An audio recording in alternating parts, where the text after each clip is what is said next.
अस्सलाम वालेकुम वरहमतुल्लाहि वबरकातुहू। सऊदी अरब की अहम खबरों के साथ खुशामदीद कहते हैं आपको। नाज़रीन मोहतरम, उलमाए हरमैन जब मिंबर रसूल पर खड़े होकर हक व सच की बात करते हैं तो सऊदी हुकूमत उन्हें गिरफ्तार करके जेलों में बंद कर देती है, उन्हें सजाएं देती है। लेकिन अफसोस के साथ ये कहना पड़ रहा है कि मस्जिद नबवी में बेहुरमती करते हैं जो लोग, उनको रिहा किया जाता है। मीडिया रिपोर्ट के मुताबिक पाकिस्तानी वजीर आजम शहबाज शरीफ 2 रोज़ा दौरे पर सऊदी अरब में थे, जिसके हुक्म पर शहजादा मोहम्मद बिन सलमान ने उन कैदियों को रिहाई का हुक्म दिया है जिन्होंने अप्रैल 2022 में मस्जिद नबवी में हंगामा आराई की थी। वाज़ेह रहे, मदीना मुनव्वरा की अदालत ने मस्जिद नबवी के तकद्दुस को पामाल करने के मुर्तकिब 3 पाकिस्तानियों को जुर्म साबित होने पर 8 साल और 3 को 6 साल कैद की सजा सुनाई थी। अदालत ने ख्वाजा लुकमान, मोहम्मद अफजल, गुलाम मोहम्मद को 8 साल और अनस, अरशद, मोहम्मद सलीम को 6 साल कैद की सजा सुनाई थी। एक और पाकिस्तानी ताहिर मलिक को उसी जुर्म में 3 साल कैद का हुक्म दिया था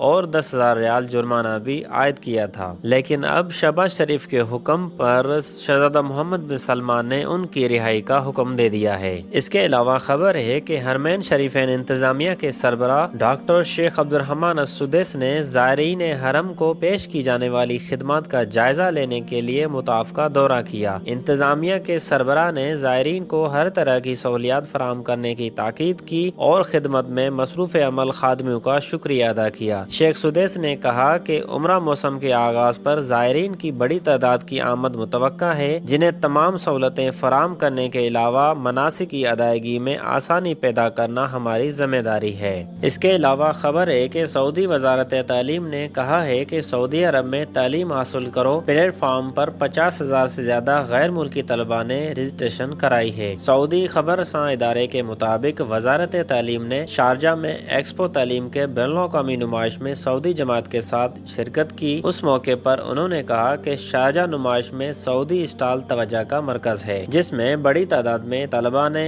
स्टॉल का दौरा किया। उन्होंने मुख्तलिफ शोबों में सऊदी जमात में दाखिला लेने की ख्वाहिश जाहिर की। वजारत तालीम ने बताया कि 50,000 से ज्यादा तलबा और तालिबात ने इस प्लेटफार्म पर इंदराज कराया है। ये प्लेटफार्म जनवरी 15, 2023 तक इंदराज के लिए खुला रहेगा। इसमें उर्दू समेत 10 ज़बानों में इंदराज कराया जा सकता है। इसके जरिए दुनिया के किसी भी मुल्क के तलबा सऊदी अरब में तालीम के इंदराज करा सकते हैं। आपके कीमती वक्त का बेहद शुक्रिया। मजीद खबरों के लिए हमारे चैनल को सब्सक्राइब कर दें और रहिए हमारे साथ। इंशाल्लाह आपसे मुलाकात होती है नेक्स्ट वीडियो में। तब तक के लिए अल्लाह हाफ़िज़।